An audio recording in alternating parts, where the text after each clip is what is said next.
L'idéal, c'est de programmer directement avec les équations globales. Donc, ça va me permettre d'aller un peu plus vite parce que lorsque vous utilisez les conditions d'activation et de désactivation, vous allez plutôt utiliser les bobines 7 et reset. Mais lorsque vous utilisez l'équation globale, vous n'avez plus besoin des bobines 7 et des bobines reset. Donc, vous voyez que par défaut, l'étape initiale du graphe 7 est déjà active. Donc, tout ce que j'ai à faire maintenant, c'est de cliquer sur départ cycle. Donc, lorsque je clique sur départ cycle, je passe à l'étape 2. Et lorsque je suis à l'étape 2, si je clique sur B1, je vais activer l'étape 3, 5 et 7 simultanément. Donc, lorsque je clique sur B1, vous voyez que j'ai 3, 5 et 7 qui s'activent directement. Maintenant, vous allez constater que pour passer de l'étape 3 à l'étape 4, il y a deux entrées que je dois forcer, A1 et B0.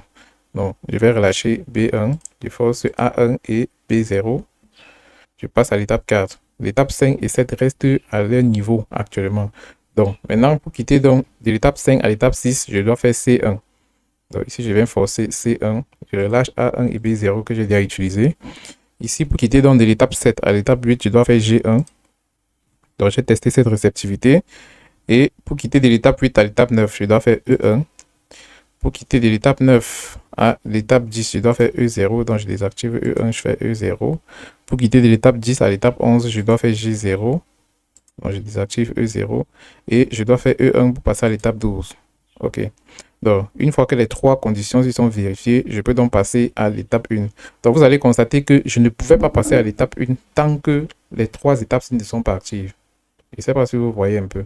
Donc, si je suis encore à l'étape 11 ici et j'essaie de valider cette réceptivité, ça ne va jamais passer à l'étape 11 parce que ça va attendre que cette branche-ci arrive à l'étape 12. OK.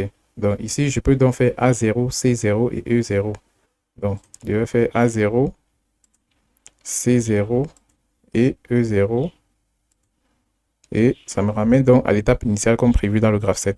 OK, donc c'est comme ça que ce graphe 7 fonctionne. Et à chaque fois qu'on est dans une étape, il faut toujours se rassurer que arrêt d'urgence du n'est pas appuyé, ainsi que arrêt d'urgence d'où. Je prends un exemple. Si je fais DCY, si je fais par exemple DCY, et qu'ici j'appuie sur arrêt d'urgence du, vous voyez que l'étape se désactive. Donc, l'arrêt d'urgence dû permet de désactiver toutes les étapes du graphe 7. Qu'importe l'étape où tu te trouves, dès que tu appuies sur arrêt d'urgence dû, ça désactive.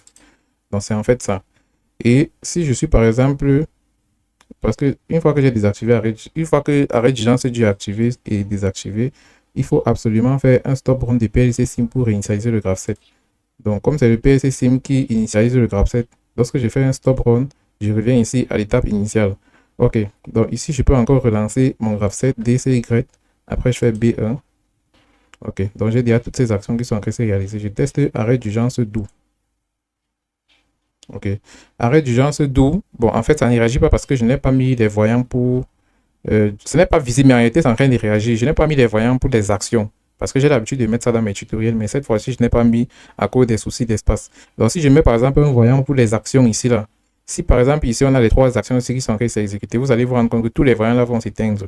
Dès que je vais cliquer sur arrêt d'urgence d'où, parce que son rôle c'est de désactiver toutes les actions du graphe 7. Et l'arrêt d'urgence du permet de désactiver toutes les étapes du graphe 7. Donc il faut toujours retenir ces deux choses en fait. Donc ici, si je clique sur arrêt d'urgence du, ça me désactive toutes les étapes du graphe 7. Il va falloir déverrouiller l'arrêt d'urgence et réinitialiser le code. Réinitialiser, ça veut dire cliquer sur init. Lorsque vous cliquez sur init, ça vous ramène à l'étape initiale. Donc voilà comment la simulation de cet automatisme fonctionne. Ça sont des exercices très pratiques. Vous faites les équations d'activation et de désactivation du graphe 7. Vous venez programmer cette entière quota. C'est vraiment ce qu'il faut à chaque étudiant. Prenez de la peine de refaire cet exercice. Ça va beaucoup vous aider. Donc merci à tous ceux qui m'ont suivi. Et la prochaine séance, on va faire le GEMA. Donc le GEMA, c'est le guide d'études des modes de marche et d'arrêt. Donc ça permet de superviser les différents graphes 7 qu'on aura à faire dans les prochains exercices. Salut à tous, voici un exercice concret qui permettra à chaque étudiant de maîtriser la notion d'équation d'activation, équation de désactivation, équation globale avec prise en compte des arrêts d'urgence et des conditions d'initialisation. Donc, on va rapidement faire ce tutoriel et je pense qu'à l'issue de ce tutoriel, d'aucuns sauront dorénavant comment s'y prendre face à un tel problème. OK. Donc voici le graphe 7 qu'on nous a donné. Ici on dit exercice. On a donné les différentes étapes du graphe 7, les différentes actions, les différentes réceptivités. Et ici à la question 1, on dit écrit dans le tableau dans un tableau les équations d'activation CAXI et de désactivation CDXI. Ensuite, on dit écrire les équations des actions, écrire les équations globales des étapes en tenant compte de l'arrêt d'urgence AU et de la condition d'initialisation init. Programmer ce graph set en ladder sur TIA Portal Siemens et simuler avec un IHM en forçant les bits d'entrée. Ok, donc voici les conditions d'activation et les conditions de désactivation du graph set. Donc on va aller étape par étape. Je prends l'étape 1. Quelle est la condition pour activer l'étape 1 du graph set? On remonte rapidement. Ici, on constate que pour activer l'étape 1 du graph set, pour activer l'étape 1 du graph set, il faut d'abord qu'au préalable, l'étape 4, l'étape 6 et l'étape 12 soient activées parce que ici, on a une convergence en E. Donc, lorsqu'on a une convergence en E, ça veut dire que les trois conditions se doivent désactiver au même moment. Donc, voici la réceptivité qui permet de désactiver ces trois étapes au même moment. Donc, on a l'étape 4, l'étape 6 et l'étape 12. Une fois que cette réceptivité est vérifiée, on passe donc à l'étape 1. Donc, vous allez remarquer qu'on aura donc x4 multiplié par x6 multiplié par x12, le tout multiplié par A0, C0, E0. Donc, c'est en fait ça. Mais si on avait plutôt une convergence en OU ici, on devait avoir chaque réceptivité ici à la sortie des différentes étapes. Donc, c'est un peu ça. Donc, la condition d'activation de l'étape 1, c'est x4 fois x6 fois x12 multiplié par cette réceptivité, comme vous le constatez bien ici au niveau du tableau de commande. Ou alors, on appuie simplement sur le bouton init du pupitre de commande. Parce que sur le pupitre de commande, on prévoit généralement les boutons comme init, arrêt d'urgence du, arrêt d'urgence do, ainsi de suite. Donc, je passe rapidement à l'étape 2. À l'étape 2, on sait que pour activer l'étape suivante, il faut prendre en compte l'activation de l'étape précédente. Donc, l'activation de x2, c'est x1 fois dcy. L'activation de x3, c'est x2 multiplié par b1. L'activation de x4, c'est x3 multiplié par a1 b0. L'activation de x5, c'est x2 multiplié par b1. L'activation de x6, c'est x5 multiplié par c1. L'activation de x7, c'est x2 multiplié par b1. L'activation de x8, l'activation de l'étape 8, c'est x7 fois g1. Pour l'étape 9, c'est x8 fois e1. Pour l'étape 10, c'est x9 fois e0. Et pour l'étape 11, c'est x10 fois g0. Pour l'étape 12, c'est x11 fois e1. Donc, tout ce que j'ai cité là se trouve dans le tableau ci, à la seule condition que le bouton poussoir init ne soit pas appuyé. Parce que le bouton poussoir init permet d'initialiser le graph set. Donc, si jamais ce bouton est appuyé pendant qu'une étape est en train de s'exécuter, ça va ramener à l'étape initiale. Donc, c'est ce qu'on interdit donc en protégeant ici avec la barre au-dessus en fait. Donc, pour la désactivation de chaque étape, c'est tout simplement l'étape qui la suit en fait. Donc, par exemple, ici, pour désactiver l'étape 1, c'est x2. Maintenant, pour désactiver l'étape 2, étant donné qu'on a une divergence en E ici, on a trois étapes qui désactivent l'étape 2. On a l'étape 3, l'étape 5 et l'étape 7. Donc, vous allez remarquer que j'ai mis x3 fois x5 fois x7 ici. Donc, c'est ça qui permet de désactiver l'étape 7. Ou alors, on appuie simplement sur init. Maintenant, pour désactiver l'étape 1, il suffit simplement que l'étape 2 soit active et que init ne soit pas appuyé. Donc, c'est un peu ça le truc. Donc, pour désactiver l'étape initiale, il faut que l'étape suivante soit active. Donc, c'est un peu ça. Mais tant que init est appuyé, on reste à l'étape initiale. C'est pourquoi ici, on met init bar. Donc, ici, j'ai mis x3 fois x5 fois x7 ou init. Donc, si j'appuie sur init, ça veut dire que j'ai désactivé x2. Donc, c'est un peu ça. Donc, je continue. Ici, je suis à l'étape 3. Pour désactiver l'étape 3, il faut faire x4. Pour désactiver l'étape 5, il faut faire x6. La désactivation de l'étape 7, c'est x8. L'étape qui désactive x8, c'est x9. L'étape qui désactive 9, c'est 10. Pour 10, c'est 11. Pour 11, c'est 12. Donc, voilà un peu comment ça marche avec les équations d'activation et de désactivation. OK, on passe rapidement à la question 2. Donc, voici la formule générale ici pour les équations d'activation et de désactivation. Donc, ici, on te dit, si tu es à l'étape initiale, c'est pourquoi on a pointé la case I du graphe set en fait. Donc, ça, c'est la condition lorsqu'on est à l'étape initiale. Donc, si tu veux écrire la condition d'activation de l'étape initiale, il faut que tu prennes en compte son étape précédente. Donc, l'étape qui précède I, c'est I-1. C'est pourquoi on a mis X I-1 multiplié par T I-1. T I-1, c'est la transition précédente ou init. Donc, soit tu fais x i-1 fois t i-1 ou init pour activer l'étape initiale. Et pour désactiver, tu dois faire x i plus 1. C'est pourquoi je disais qu'à chaque fois pour désactiver une étape, il faut faire juste l'étape suivante. Ou init bar. Donc, pour désactiver l'étape initiale, il faut absolument que init ne soit pas appuyé, vu que c'est init qui permet d'activer l'étape initiale. OK. Maintenant, dans l'équation globale, c'est généralement condition d'activation plus condition de désactivation bar de l'étape en question. ou init. Donc ça, c'est parce que c'est l'étape initiale. Mais dans les autres étapes, on ne va plus mettre init ici. Ok, donc ici on a mis et arrêt d'urgence dû ne soit pas appuyé. Arrêt d'urgence dû en réalité c'est quoi? Arrêt d'urgence dû, c'est un bouton qui permet de désactiver toutes les étapes du graphe 7.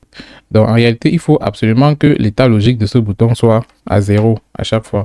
Donc il faut toujours se rassurer que arrêt d'urgence dû n'est pas pressé, parce que s'il est pressé, ça va poser un problème, ça va empêcher la condition de s'exécuter. Maintenant, si on veut la condition d'activation d'une étape XI, qui n'est plus l'étape initiale, la formule c'est XI-1 multiplié par TI-1 et init bar.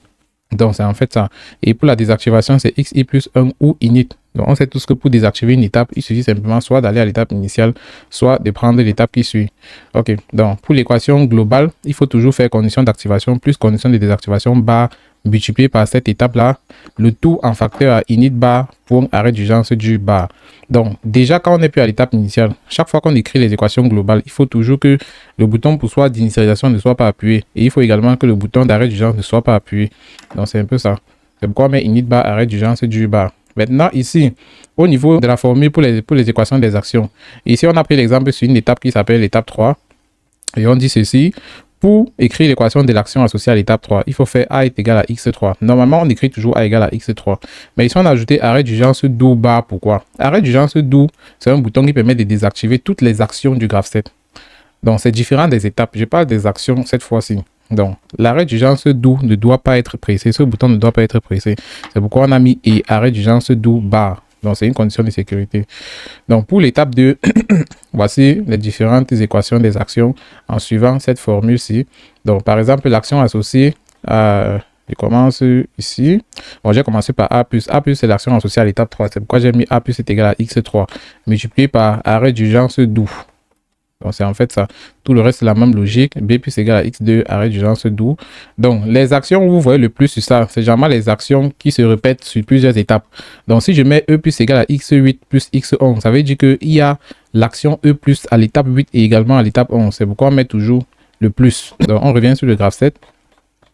Ici, là, vous allez remarquer qu'à l'étape 8, j'ai E+. À l'étape 11, j'ai E+. Ça veut donc dire que j'aurai E+ égale à X8 plus X11. Également, j'ai E- à l'étape 12 et E- à l'étape 9. Ça veut dire que j'aurai E- est égal à X9 plus X12. Ce sont les seules actions qui se répètent sur plusieurs étapes. Donc, c'est pourquoi vous voyez, sur l'équation des actions, il n'y a que deux lignes où j'ai plus. Donc, c'est un peu ça. Tout le reste, c'est la même logique. Maintenant, pour les équations globales, il suffit simplement de respecter la formule sur condition d'activation plus condition de désactivation bar multiplié par l'étape en question et en facteur à init bar arrêt d'urgence du bar. C'est tout ce que j'ai fait ici. À la seule différence avec l'équation de l'étape initiale qui est différente des autres. Pour l'étape initiale, il y a toujours init à l'intérieur de la parenthèse et arrêt d'urgence du bar dehors. Pour le reste, c'est la même chose. Init bar arrêt d'urgence du bar. OK. Donc ici, on nous dit donc programmation du graphe 7 en ladder sur Chia Portal Siemens. Donc, on va aller programmer ça rapidement parce que c'est la dernière question. Donc, je viens au bureau, je double-clique sur Chia Portal V16. Donc, lorsque Chia Portal est ouvert, on passe sur créer un projet. On nomme le projet. Donc, ici, on va appeler ça exercice graphe 7. Condition d'activation d'une étape qui s'appelle XI. Condition de désactivation d'une étape qui s'appelle XI. Et programmation sur Chia Portal. Et programmation. Laissons même programmation comme ceci. On clique sur créer. Donc ici, au niveau du chemin d'enregistrement, c'est desktop. C'est parce que par défaut, j'enregistre mes fichiers au bureau. Ici, on va aller cliquer sur configurer un appareil. Donc lorsqu'on passe sur configurer un appareil, l'idée ici, c'est d'aller chercher un CPU qu'on va programmer avec. Donc je pars dans contrôleur, je prends un CPU 1200. Je vais par exemple prendre un 1215 DC. Ok, je prends la dernière version, la version 4.4. Ok, donc une fois que Chia Portal est ouvert, la première étape c'est d'aller déclarer les variables. Donc on a les variables d'entrée et on a également les variables de sortie. Donc on va ouvrir deux tables de variables. Donc ici on vient sur insérer une nouvelle table de variables. La première table, on va appeler ça table des entrées. Et la deuxième table, on va appeler ça table des sorties. Ok. Donc, je viens dans la table des entrées. Les entrées, c'est tout ce qu'on a au niveau des réceptivités de notre graphe 7. Donc, je reviens ici. Voici les différentes réceptivités ici. Donc mes entrées sont A1, B1, C1. Je pense pas qu'il y a D1. Après C1, c'est E1. Et il y a G1. Et on a également B0, E0 et G0. Voilà nos différentes entrées avec DCY. Et les autres entrées qu'on va ajouter sont les boutons pour soit comme init, arrêt d'urgence, dur et arrêt d'urgence doux. Donc je commence ici par A1.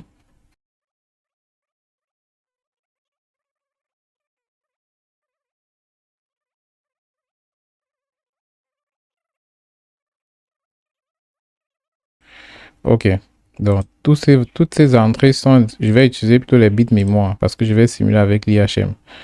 Donc ici je vais cliquer sur mon prénom plutôt pourcentage M1.0 parce qu'il est probable que j'utilise le clock. Donc je peux pas prendre les adresses pourcentage M0.0.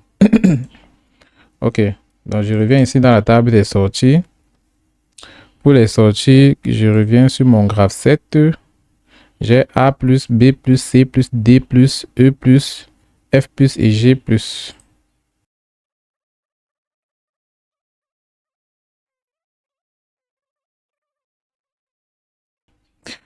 Donc ici, je vais prendre pourcentage M. Maintenant, le numéro, je prends par exemple à partir de M3.0, si ça suffit. Et je fais la recopie. Donc, je prends à partir de M3.0 parce que les variables d'entrée ont déjà pris une certaine quantité. Donc, il faut que je mette une marge. Parce que la numérotation, c'est de 0 à 7. Après 0 à 7, on passe au prochain palier. Donc, si je fais M1.0 jusqu'à M1.7, après, je vais passer à M2.0. Et quand je regarde la table des entrées, j'avais à traverser M2.0 jusqu'à M2.4. Donc, j'ai préféré prendre le prochain palier pour les sorties. Et donc, après, je regarde mon graphe 7. Et sur les entrées, oh là là là là, ici j'ai A0, C0, E0. Que je constate que je n'ai pas déclaré. Je vais revenir sur la table des entrées. Ici, je vais ajouter une ligne. Je mets A0. Ici, il y a B0. OK. Donc ici, j'ajoute une ligne en bas. Je mets C0. Et il y a E0. Bon, je regarde. A0, C0, E0. OK. Donc, c'est bon avec les entrées. Maintenant, je vais faire la recopie pour que les adresses soient de manière croissante, en fait. OK. Donc, je viens dans bloc de programme. Je viens d'ajouter un nouveau bloc. OK. Donc, ici, je vais initialiser mon graphe 7. OB Startup. Je vais prendre une simple bobine et je vais mettre X1. Oh là là, j'ai oublié de déclarer les étapes. Donc, dans la table des variables standards, si je vais mettre table des étapes.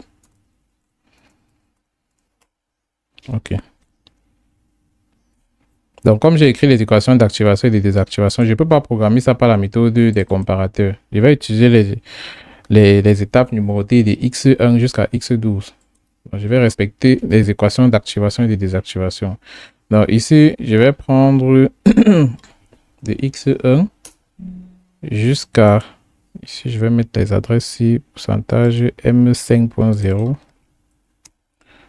jusqu'à 2, 3, 4, 5, 6, 7, 8, 9, 10, 11, 12. OK. Donc, j'ai 12 étapes de X1 à X12. J'ai réduit, j'enregistre progressivement. Ici, j'ai déjà mis l'OB Start. J'ai déjà ouvert l'OB Startup. Donc, mon étape initiale, c'est l'étape 1. Donc, c'est X1 que je vais activer ici. Je quitte donc de là. Je viens dans main OB1. Donc, je vais programmer tout ça une fois dans le main OB1 que de créer encore les sous-blocs. Ça, c'est une autre stratégie également. Donc, ici, je vais mettre transition et étape. Transition et étape. OK. Et ici, je vais mettre les actions. Donc, ça, c'est pour programmer mon graphe 7 en ladder. Je vais commencer par les transitions et les étapes. OK. Donc, généralement, lorsqu'on écrit les équations d'activation et de désactivation du graphe 7, l'idéal, c'est de programmer directement avec les équations globales. Donc, ça va me permettre d'aller un peu plus vite. Parce que lorsque vous utilisez les conditions d'activation et de désactivation, vous allez plutôt utiliser les bobines 7 et reset. Mais lorsque vous utilisez l'équation globale, vous n'avez plus besoin des bobines 7 et des bobines reset. OK. Donc, je vais prendre directement le tableau des équations globales et je vais programmer. Donc, ici, j'ai x1 qui est égal à x4 fois x6 fois x12. Oh là là, j'ai beaucoup de contacts. Donc, je commence par l'étape 1. Donc, ici, j'ai 2, 3, 4, 5, 6. Je pense que c'est 6. 1, 2, 3, 4, 5 et 6. OK. Et après, j'ai un plus. Donc, le plus, c'est pour dire qu'on va mettre un contact en parallèle. Qu'on va mettre les deux contacts en parallèle, en fait. Donc, j'aurai x2 bar multiplié par x1. Donc, je viens ici, j'ouvre une branche, je mets deux contacts. Ici, c'est plutôt x2 bar. x2 bar multiplié par x1. Et ici, il y aura la bobine. OK, donc ici, je mets une bobine pour activer l'étape 1. Donc, je mets cette bobine-ci. Ici, je mets x1. Et ici, je vais fermer la branche comme ceci. Ici, j'ai un troisième contact en parallèle où je vais mettre un init d'après le tableau. Donc, ici, j'ai ou init. Donc, ici, je mets init et je ferme également la branche comme ceci. Et après tout ceci, j'ai encore arrêt d'urgence du bar. Donc, ici, je vais mettre deux contacts. Je vais mettre un contact, pardon. Et je prends son complément. Il va s'appeler arrêt d'urgence du. OK. Donc, je vais mettre les variables dans l'ordre. J'ai x4, x6, x12. Donc, je commence ici, x4. Ensuite, j'ai x6. Ensuite, j'ai x12. OK. Donc, après ça, je vais prendre A0, C0, E0. Donc, ici, j'ai A0, C0, E0. OK. Donc, je continue. J'ai x2 bar multiplié par x1. Donc, ici, j'ai mis un contact normalement fermé. Donc, je vais mettre juste x2 là-bas. Et ici, x1. OK. Ici, j'ai init. Et je viens de faire la transition. Je viens de valider l'étape 1 en fait. Donc, je viens de créer l'équation globale de l'étape 1 en ladder. Donc, c'est ça qu'on vous demande de faire à la question 4. Programmer le graphe 7 en ladder. Donc, je passe rapidement à l'étape 2. x2 est égal à tout ça. Donc, je vais prendre x1 fois dcy. Donc, je vais faire ça ici. J'ouvre une autre branche ici. Je pense que c'est mieux de faire chaque étape sur un réseau, hein, parce qu'avec les équations globales, là, c'est un peu long. Donc, je pense que ici, il va falloir numéroter chaque étape directement. Donc, ici, comme c'est x1, ici, c'est x2. OK. Donc, je peux copier tout ceci. Et je viens juste faire des modifications ici. Comme ceci. J'efface tout ce qui n'est pas utile. Ici, j'ai x1 fois dcy. Ici, je mets x1 multiplié par dcy. Et j'ai un plus ici avec x3 multiplié par x5 multiplié par x7, le tout bas. OK, donc ici, vous allez remarquer que vous ne pouvez pas programmer x3.x5.x7 en ladder. Généralement, il n'y a pas de ligne qui permet de programmer ça comme ceci. Donc, il y a une formule qui permet donc de casser ça. On appelle ça la formule de Morgan. Morgan te dit que si tu as A.B le tout bas, alors tu peux décomposer en A bar plus B bar. Et si tu as A.B.C le tout bas, tu peux décomposer en A bar plus B bar plus C bar. C'est ce qu'on va appliquer ici. Donc, ici, on va appliquer x3 bar plus x5 bar plus x7 bar. Donc, c'est en fait ça. Et ça sera donc tout ça en facteur à x2.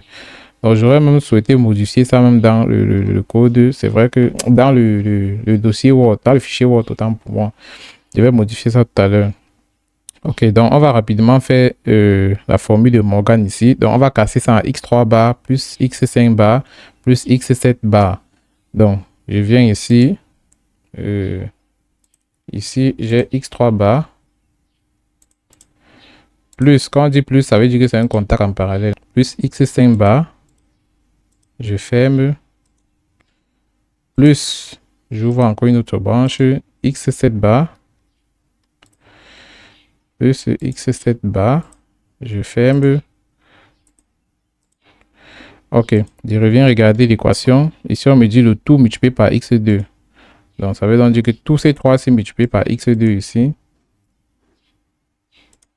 Voilà. Donc, toute cette branche ici en parallèle avec celle-ci. Je continue. Après, j'ai init bar, arrêt d'urgence du bar.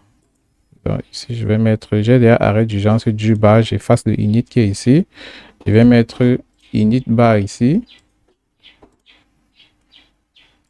Ok. Donc, voilà l'étape 2 que je viens d'activer. CTRL C. Ici, c'est X2. Pardon. Ok. Donc, on continue. Ici, on fait rapidement X3. Donc, ici, on va mettre X3. Je regarde le tableau. L'équation globale de X3, c'est X2B1. Je commence à mettre X2B1. En parallèle avec X4 bar multiplié par X3. Donc, ici, j'ai X4 bar multiplié par X3. Ok, donc j'efface les deux, ce qui ne me servent à rien. Et init bar arrêt d'urgence du bar, on a toujours ça. Donc on aura init bar arrêt d'urgence du bar sur tout le reste. Donc ça va me faciliter la tâche de la programmation. Je vais tout simplement faire le copier-coller. Ici je fais CTRL C. Ici je mets X4. Donc je continue. Ici je vais coller le code précédent. Pour activer l'étape 4, qu'est-ce qu'il faut faire? On regarde son équation globale. On a X3A1B0. Donc ici on vient, on met X3. On va ajouter un contact ici. X3 A1 B0. Ensuite, on a X1 bar X4. Donc X1 bar X4, c'est sur la ligne qui est en bas. X1 bar X4. Ok. Donc on a toujours init bar arrêt d'urgence du bar. Ça nous permet d'activer l'étape 4. On passe à l'étape 5. Ici j'ai X5. CTRL C, CTRL V. Je mets l'étape que je vais activer directement à la fin. Je regarde l'équation globale. Ici, j'ai X6. Ici, j'ai X2, pardon. X2.B1 plus X6 bar pour X5. Donc, X2B1, X6 bar multiplié par X5. Donc, vous allez remarquer qu'à chaque fois qu'on écrit l'équation globale, le numéro de l'étape se trouve toujours ici. Donc, parce qu'on fait toujours condition de désactivation multipliée par l'étape en question. Donc, vous allez voir qu'ici, j'ai X5, X5, X4, X4. Ici, j'ai X3, X3. Ici, j'ai X2, X2 ici. Donc, c'est généralement comme ça, X1, X1. Donc, c'est une façon de faire l'auto-maintien. OK. Donc, ici, je vais continuer. X2, B1, init bar arrêt d'urgence du bar. X5, X6 multiplié par X5. Ok, donc pour l'étape 5, c'est déjà bon. On passe à l'étape 6. On a X5 multiplié par C1. Donc ici, je mets X6. Je fais CTRL C, CTRL V. Ici, on aura X5 multiplié par C1. Ok, et ici, on aura X6. On aura également X6 ici. Et la seule chose qui reste, c'est de vérifier ici. On a X1 bar multiplié par X6. Ok, donc ici c'est X1 bar.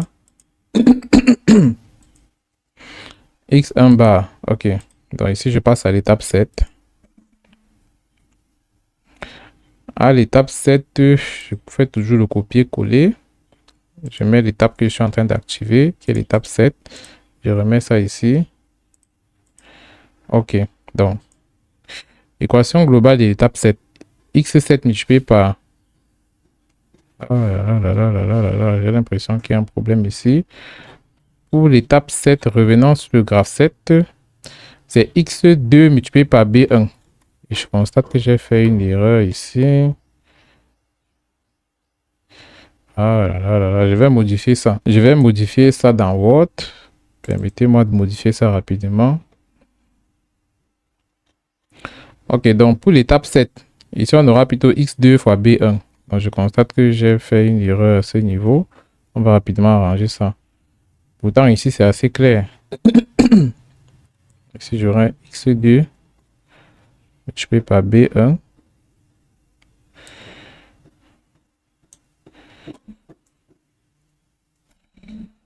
Ok.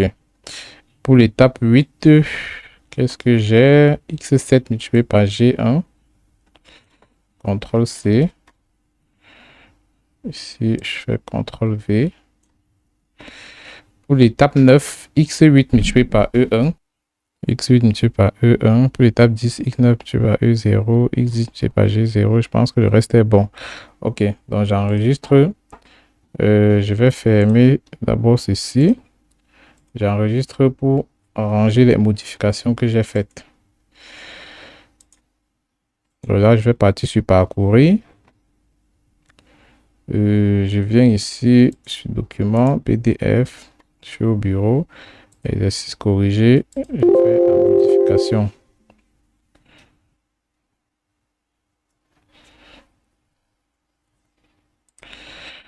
Ok, donc on continue.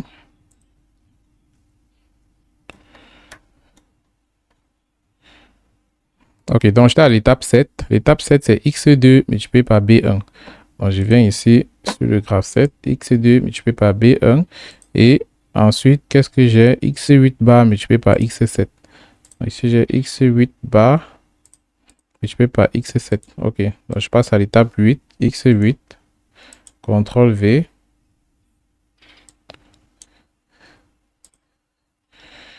Ok, donc ici, je mets déjà l'étape que je vais activer. Je mets x8 ici. Ok. Donc, pour désactiver l'étape 8, il faut faire x9. Je mets x9 bar multiplié par x8, comme c'est écrit ici. Et en haut, j'ai x7 multiplié par g1. Donc, ici, j'ai x7 multiplié par g1. Ok, donc ici, je continue x9.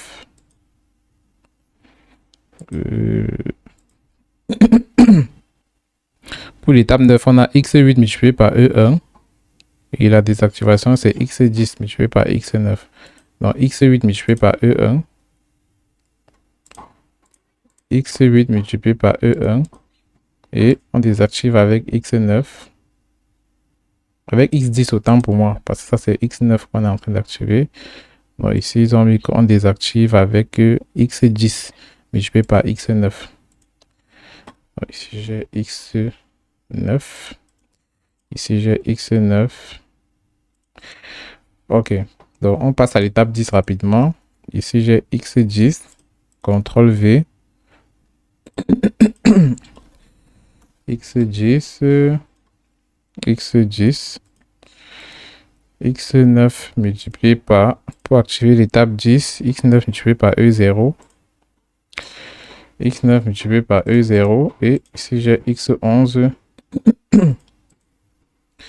Ok. Donc, ici, pour l'étape 11, qu'est-ce que j'ai? Il y a x10 multiplié par g0. x10 multiplié par g0. Et ici, je vais mettre x11. x11. Et ici, je mets x12. Ok. Donc, pour l'étape 12, son équation globale, c'est x11e1 plus x1 bar multiplié par x12. Donc, ici, j'ai plutôt x1 bar. Ici, j'ai x11. x11 multiplié par e1. Ok. Donc, ici, ça me permet d'activer l'étape 12. Ok. Ici, j'ai x12. Donc, je pense que c'est bon avec la programmation des différentes étapes à partir de la méthode des équations globales. Et si on veut utiliser plutôt ce tableau-ci, c'est-à-dire conditions d'activation, on sera obligé d'utiliser les bobines 7 et recettes ou alors une bascule SR, tout simplement pour gérer le job. Donc là, je viens de programmer ça. Il reste la programmation des actions, parce qu'on ne programme pas seulement les étapes, mais on programme également les actions.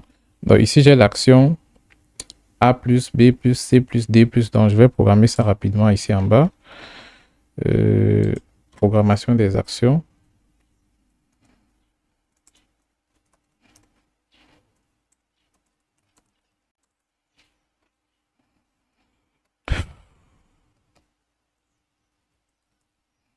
OK.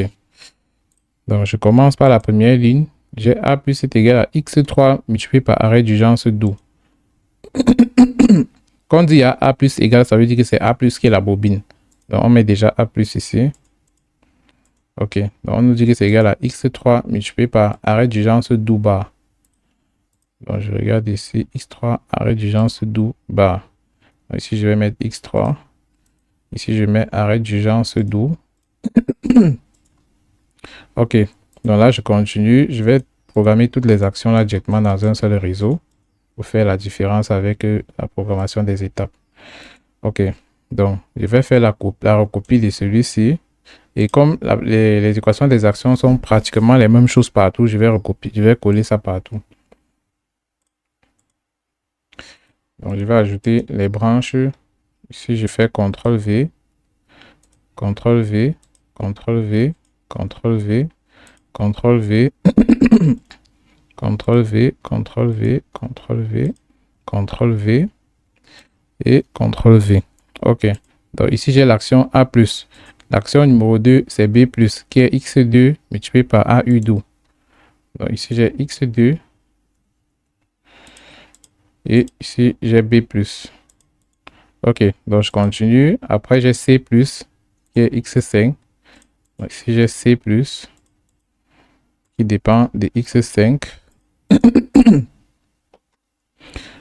Ensuite, j'ai D+. Je pense que C+ et D+, j'ai peut-être fait une erreur quelque part. Attendez un peu. C+, D+, ok, ça dépend de l'étape 5, il n'y a pas de problème. Donc C+, et D+, dépendent de l'étape 5, donc c'est normal. Je reviens ici. D+, c'est X5, toujours multiplié par arrêt d'urgence d'où. Donc ici, je vais mettre...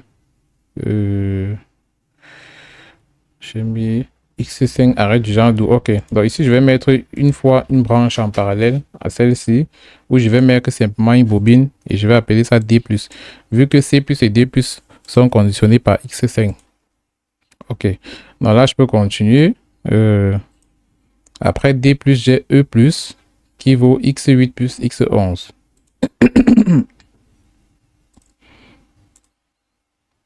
Donc ici, j'ai E+, qui vaut X8. Quand on dit plus, ça veut dire que c'est un contact qui est en parallèle. Donc ici, je vais mettre ce contact-ci en parallèle. Et je l'appelle X11.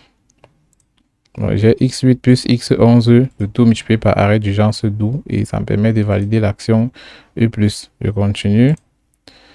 J'ai F plus qui vaut X11, G plus qui vaut X2. Donc ici, j'ai F plus. Ici, j'ai G plus.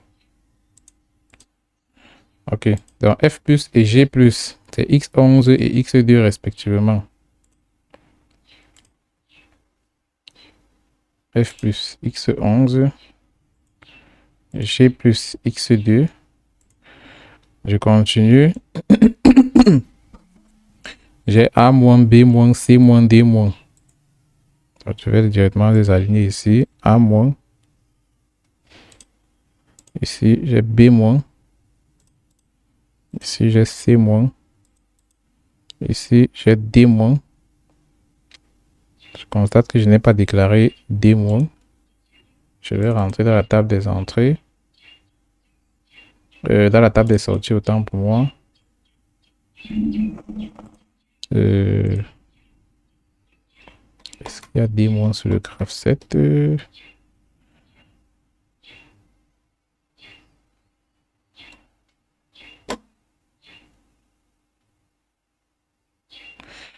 Il n'y a pas D- sur le graphe 7. Donc, je ne sais pas pourquoi j'ai mis D- à un certain niveau ici. Je regarde un peu. D- égale à X4. Est-ce qu'à l'étape 4, il y a D-? À l'étape 4, c'est A-. Ok, donc vous allez constater qu'en réalité, il n'y a pas une action qui s'appelle D-. Donc, je vais effacer simplement cette ligne-ci. Ok, donc j'ai à programmer l'action associée, l'action C-. Je ne me trompe pas. Je regarde ici. L'action C-. Si j'ai B- qui est X3. J'ai A- qui est x4. J'ai B- qui est x3. Donc, je commence par A-, A- c'est x4. B- c'est x3. C- c'est x6. X6. Et ensuite, qu'est-ce que j'ai? J'ai E- qui vaut x9 plus x12. Ici, j'ai E- qui vaut x9 plus, quand on dit plus, ça veut dire qu'il faut mettre un contact en parallèle, plus x12. Ok, donc ici, je vais fermer la branche. Ok, donc le tout multiplié par arrêt d'urgence d'où. Et enfin, j'ai G-. G- vaut x10 multiplié par arrêt d'urgence d'où. Ici, je vais mettre x10. Et je crois que c'est bon avec les actions du graphe 7. Ok.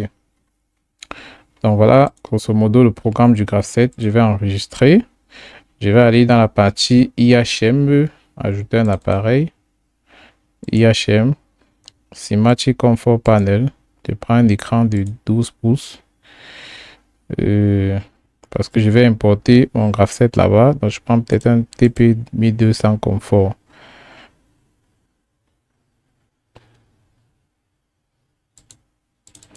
Ok.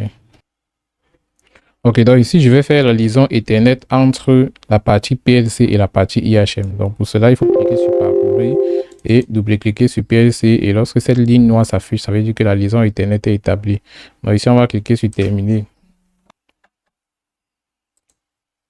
Ok, donc sur cette fenêtre-ci, je vais importer l'image de mon graphe 7. Ok, donc je vais changer la couleur de fond. Je mets d'abord la couleur blanche. Je prends l'outil image dans objet de base. Je viens, je le dessine comme ceci. Je pars dans général. Je pars importer le fichier du graphe 7. Je l'ai mis au bureau. Le voici. OK. Donc là, maintenant, je vais essayer de l'agrandir.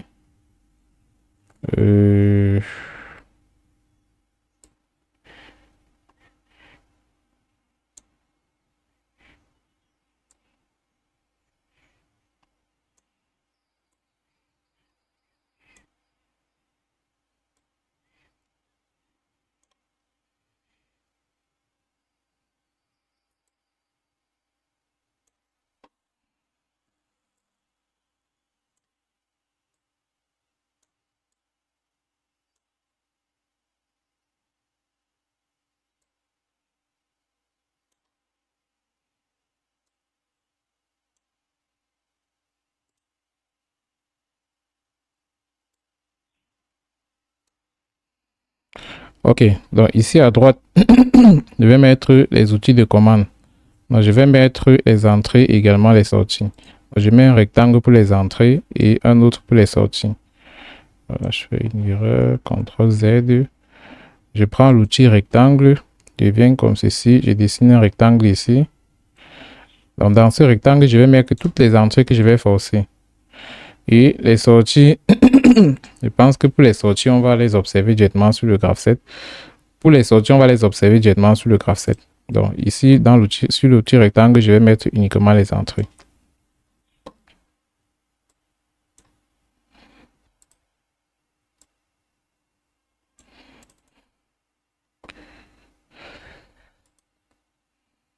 Donc, ici, on va changer la couleur. On met par exemple la couleur.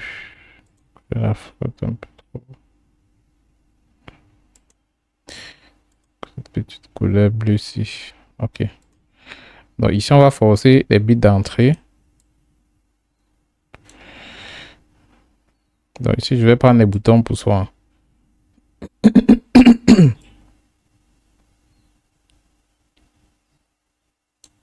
Donc, je regarde déjà ma table des entrées. Je regarde toutes les entrées que j'ai.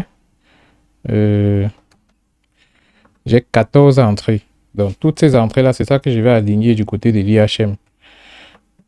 Je reviens ici dans Vue Racine. Ça veut dire que j'aurai 14 boutons. Et le seul bouton, j'aurai juste deux boutons qui seront des monostabs. tous les autres boutons seront des boutons bistables. Ce sont les capteurs et les arrêts d'urgence. Donc, il n'y a que DCY et init qui sont des monostables. Donc, celui-ci, je l'appelle DCY. Départ cycle. OK. Donc, je vais essayer de réduire comme ceci. Donc, comme j'ai 14 boutons, ça veut dire que je vais répartir en 7 par colonne. Donc, je prends 7 boutons sur cette colonne et 7 ici. Je vais essayer d'augmenter la taille. Je mets la taille peut-être à 32. DCY, comme c'est un monostable, je vais rapidement configurer ça une fois. Donc, je viens dans événements, je pars dans presser. Presser, quand c'est monostable, ça veut dire que si on presse, le bit va passer à 1. C'est pourquoi même mise à 1 du bit. Et lorsqu'on va relâcher, il va passer à 0. Donc, pour relâcher, si c'est remise à 0, RAZ bit. Et je vais venir copier toutes les variables d'entrée pour aller les coller du côté de l'IHM. Donc, j'ai vu que je viens une fois dans afficher toutes les variables. OK. Donc, lorsque je suis dans afficher toutes les variables, je copie toutes les variables ici. CTRL-C. Je viens dans la table des variables IHM. Je viens ici dans variable IHM, afficher toutes les variables. Je clique ici et je colle toutes mes variables. OK. Donc, lorsque je colle comme ça établit directement du moins, toutes les variables PLC viennent directement du côté IHM, vu que la liaison Ethernet a déjà été établie lors de la connexion. Donc, je peux rapidement aller importer mes variables. OK, donc on vient dans la vue racine. La vue racine, la voici.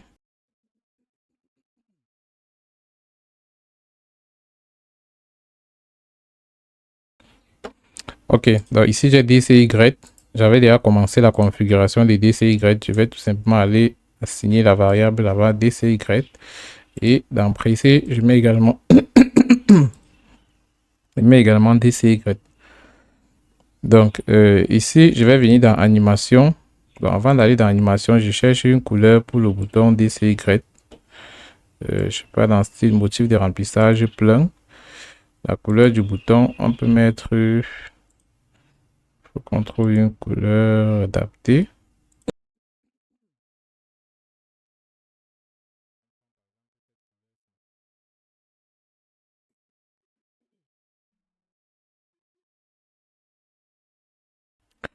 OK, donc on prend cette couleur pour le bouton DCY. Ça veut donc dire que le bouton DCY va hériter des propriétés. Qu'est-ce que je fais? Je vais d'abord effacer ça. OK, donc j'ai fini avec la configuration du bouton DCY. Là, je viens de modifier le background du bouton. Donc, je viens dans animation. Ici, je vais dire que chaque fois que j'appuie sur ce bouton DCY, la couleur de fond passe au vert. À la différence de la couleur verte, vous pouvez prendre une autre couleur comme la couleur jaune. C'est juste qu'on prend une couleur qui est beaucoup plus frappante à l'œil nu lors de la simulation. Donc, je fais la recopie du bouton. Lorsqu'on fait la recopie, on utilise la touche CTRL. OK. Donc, ici, je clique dessus. Je modifie DCY par init. Parce que ce sont les deux monostables que j'ai ici. Donc, je viens dans événements. Je change DCY par init. Je viens dans relâcher, je change également DCY par init, je viens dans animation, je fais la même chose. Ici, c'est plutôt init. OK. Donc là, c'est bon, je viens de finir avec les deux boutons-ci. Je vais essayer de les positionner comme je peux. OK. Donc maintenant que c'est bon, je fais la recopie du bouton-ci. Je vais modifier l'événement parce que cette fois-ci, c'est le tour des bistables. Donc, comme ce sont les boutons bistables que je veux maintenant configurer, je vais aller dans événements. Donc, le premier bouton bistable, c'est A1. Donc, je pars dans événements, clic droit propriété, je pars dans événements. Ici, je vais effacer relâcher parce que je vais juste jouer avec presser. Donc, ici, presser, c'est inverser bit. Donc, chaque fois que je presse, l'état du bit change et ça reste à cet état jusqu'à ce que moi-même je modifie en fait. Donc qu'est-ce que je veux dire?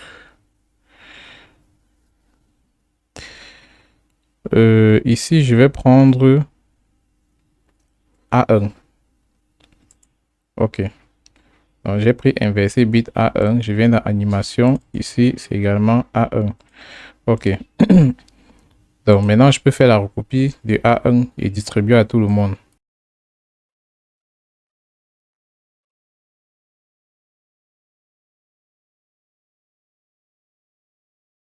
Donc, je vais faire la recopie de toute cette ligne-ci. Et je vais basculer à droite. Je vérifie l'alignement vertical et l'alignement horizontal.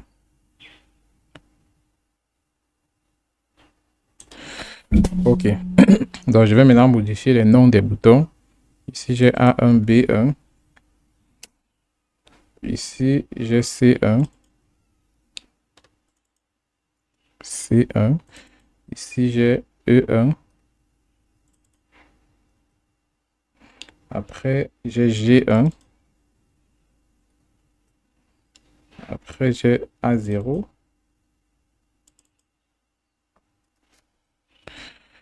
Je reviens ici, j'ai B0. J'ai C0. J'ai E0. J'ai G0. G0. Après G0, j'ai arrêt d'urgence du. Et enfin, j'ai arrêt d'urgence doux. OK. Donc voilà tous mes boutons pour soi réunis, du moins tous mes entrées réunies. Je vais maintenant associer les variables qu'il faut à chaque entrée. Donc je pars dans propriété. Ici c'est ici j'ai déjà fait A1. Je continue. Ici c'est B1. B1. OK. Je fais une fois pour tout le reste pour l'animation avant de venir modifier dans l'événement. Donc ici j'ai C1. Ici j'ai E1. Ici j'ai G1.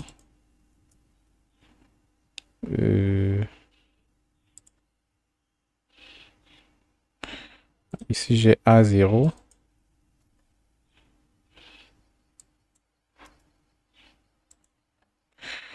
Et ici j'ai B0. Ici j'ai C0. Qu'est-ce que j'ai fait même?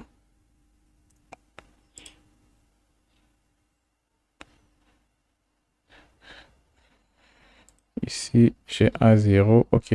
Donc je continue ici. Ici j'ai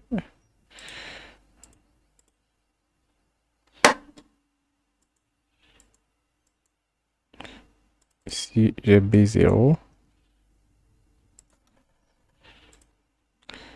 Ici j'ai C0. Ici j'ai E0. Ici j'ai G0. Ici j'ai arrêt d'urgence du. Et enfin j'ai arrêt d'urgence doux. OK. Donc je vérifie rapidement les différents boutons pour soi pour voir si j'ai associé les variables qu'il faut.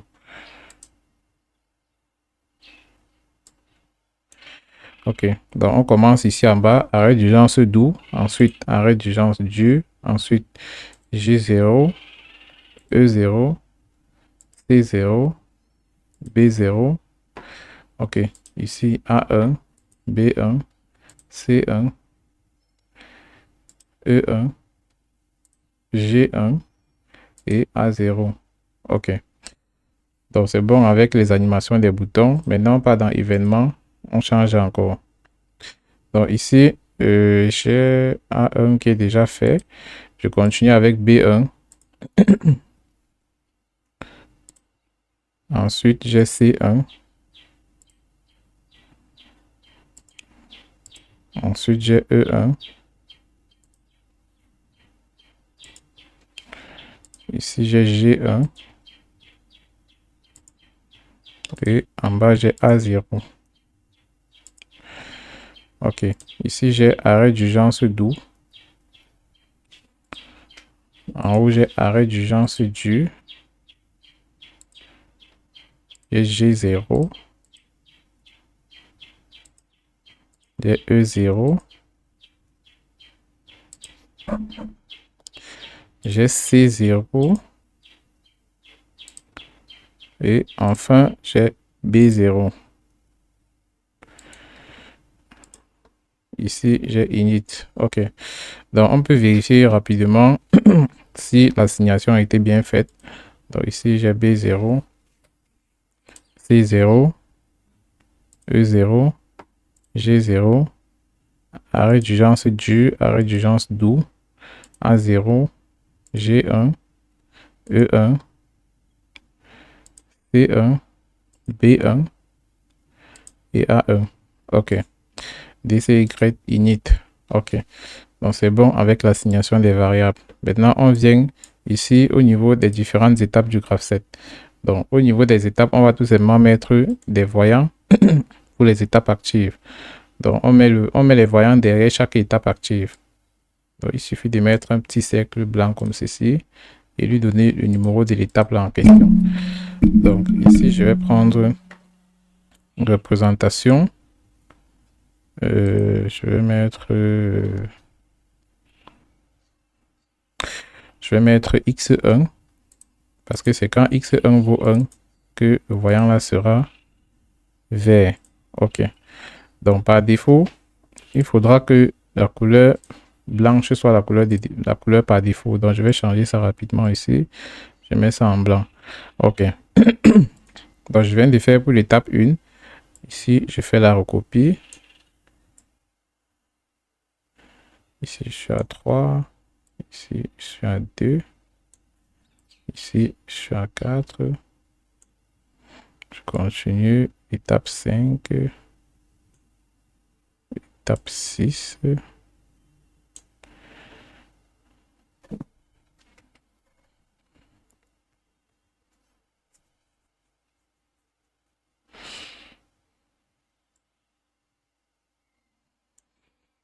Je vais mettre le voyant une fois dans la case ici. En fait. Donc, je vais effacer tout ça.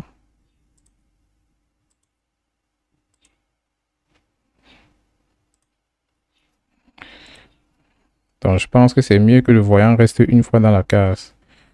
Comme ça va s'allumer progressivement. OK. Donc, ici, je vais faire double-clic. Animation. OK. Donc, je fais la recopie.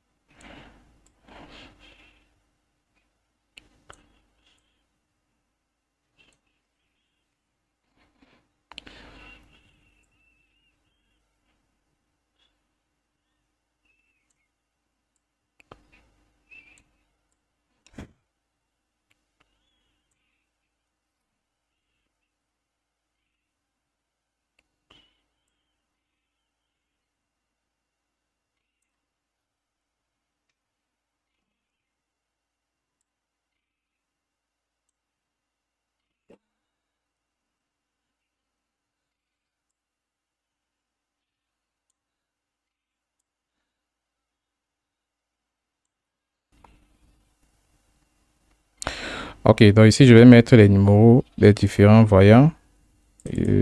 Ici, c'est X1. Ici, c'est X2. Ici, c'est X3.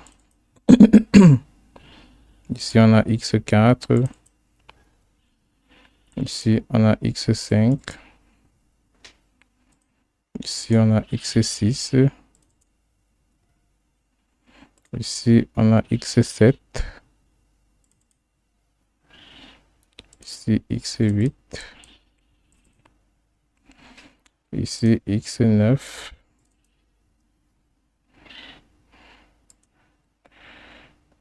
Ici, on a X10. Ici, on a X11 et ici, on a X12. Ok, donc on vérifie rapidement les différents voyants. On commence par 12. Chaque fois qu'on fait la notation, on vérifie toujours si on a bien fait avant de passer. X11, X10, X9, X8. Ok, ici on a X7, X6, X5, X4, X3, X2 et ici on a X1. Ok. Donc voilà en gros la conception de l'IHM de notre automatisme. On va un peu essayer d'arranger les positions des voyants.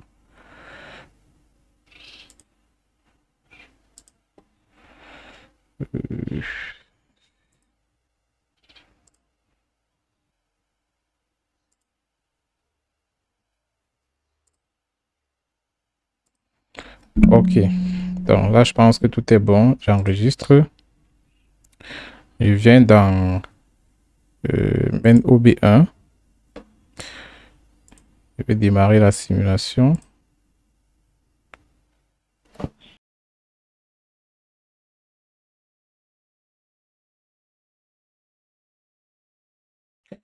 Ok, donc ici, on va sélectionner l'interface sous réseau. L'interface sous réseau porte le même nom que vous voyez ici sur la petite fenêtre du PLC Sim. Donc, lorsque vous déroulez ça, vous prenez ce qui finit par X1 directement à l'emplacement X1 et vous lancez la recherche.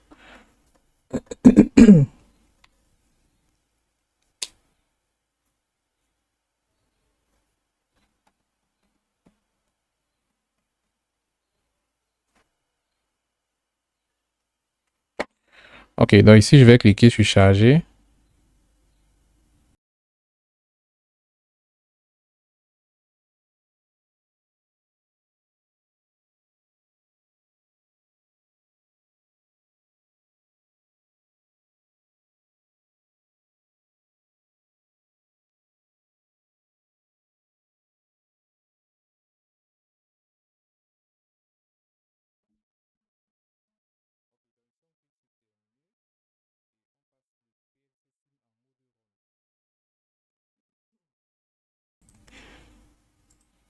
Donc, on ne simule jamais l'IHM sans simuler le PLC. Parce que l'IHM hérite des variables qui ont été déclarées dans PLC.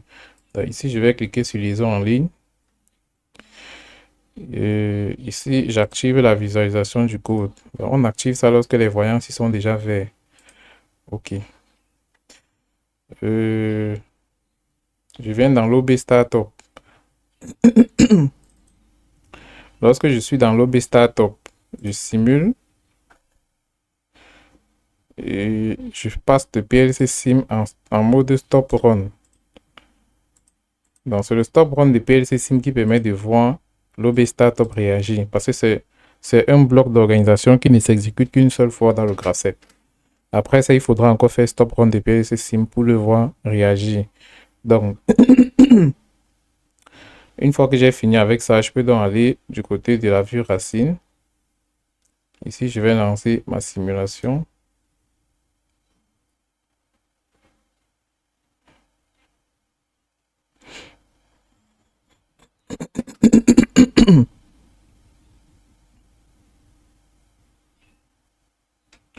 Donc, vous voyez que par défaut, l'étape initiale du graph 7 est déjà active. Donc, tout ce que j'ai à faire maintenant, c'est de cliquer sur Départ cycle. Lorsque je clique sur Départ cycle, je passe à l'étape 2. Et lorsque je suis à l'étape 2, si je clique sur B1, je vais activer l'étape 3, 5 et 7 simultanément. Donc, lorsque je clique sur B1, vous voyez que j'ai 3, 5 et 7 qui s'activent directement. Maintenant, vous allez constater que pour passer de l'étape 3 à l'étape 4, il y a deux entrées que je dois forcer, A1 et B0. Donc, je vais relâcher B1, je force A1 et B0. Je passe à l'étape 4. L'étape 5 et 7 restent à leur niveau actuellement. Donc, maintenant, pour quitter donc, de l'étape 5 à l'étape 6, je dois faire C1. Donc, ici, je viens forcer C1. Je relâche A1 et B0 que j'ai déjà utilisé. Ici, pour quitter donc de l'étape 7 à l'étape 8, je dois faire G1. Donc, j'ai testé cette réceptivité. Et pour quitter de l'étape 8 à l'étape 9, je dois faire E1. Pour quitter de l'étape 9 à l'étape 10, je dois faire E0. Donc, je désactive E1, je fais E0. Pour quitter de l'étape 10 à l'étape 11, je dois faire G0. Donc, je désactive E0 et je dois faire E1 pour passer à l'étape 12. OK. Donc, une fois que les trois conditions y sont vérifiées, je peux donc passer à l'étape 1. Donc, vous allez constater que je ne pouvais pas passer à l'étape 1 tant que les trois étapes ne sont pas actives. Je ne sais pas si vous voyez un peu. Donc, si je suis encore à l'étape 11 ici et j'essaie de valider cette réceptivité, ça ne va jamais passer à l'étape 11 parce que ça va attendre que cette branche-ci arrive à l'étape 12. OK. Donc, ici, je peux donc faire A0, C0 et E0. Donc, je vais faire A0, C0 et E0. Et ça me ramène donc à l'étape initiale comme prévu dans le graphe 7. OK. Donc, c'est comme ça que ce graphe 7 ci fonctionne.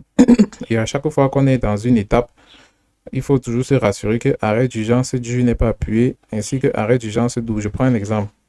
Si je fais DCY, si je fais par exemple DCY, et qu'ici j'appuie sur arrêt d'urgence du, vous voyez que l'étape se désactive.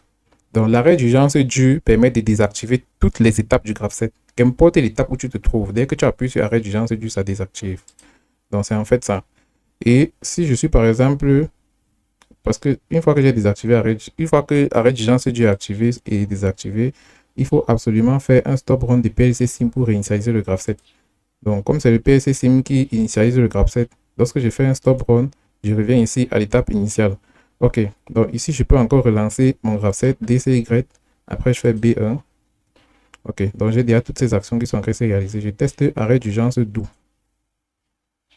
OK, arrêt d'urgence doux. Bon, en fait, ça ne réagit pas parce que je n'ai pas mis les voyants pour... ce n'est pas visible, mais en réalité, c'est en train de réagir. Je n'ai pas mis les voyants pour les actions parce que j'ai l'habitude de mettre ça dans mes tutoriels, mais cette fois-ci, je n'ai pas mis à cause des soucis d'espace. Donc, si je mets par exemple un voyant pour les actions ici, là, si par exemple ici, on a les trois actions ici qui sont en train de s'exécuter, vous allez vous rendre compte que tous les voyants là vont s'éteindre. Dès que je vais cliquer sur arrêt d'urgence doux, parce que son rôle, c'est de désactiver toutes les actions du graphe 7. Et l'arrêt d'urgence du permet de désactiver toutes les étapes du graphe 7. Donc, il faut toujours retenir ces deux choses en fait. Donc, ici, si je clique sur arrêt d'urgence du, ça me désactive toutes les étapes du graphe 7. Il va falloir déverrouiller l'arrêt d'urgence et réinitialiser le code. Réinitialiser, ça veut dire cliquer sur init. Lorsque vous cliquez sur init, ça vous ramène à l'étape initiale.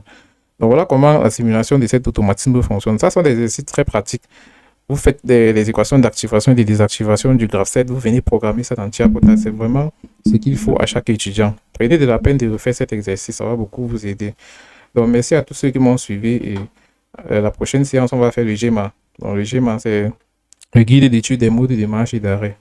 Donc, ça permet de superviser les différents graphes 7 qu'on aura à faire dans les prochains exercices.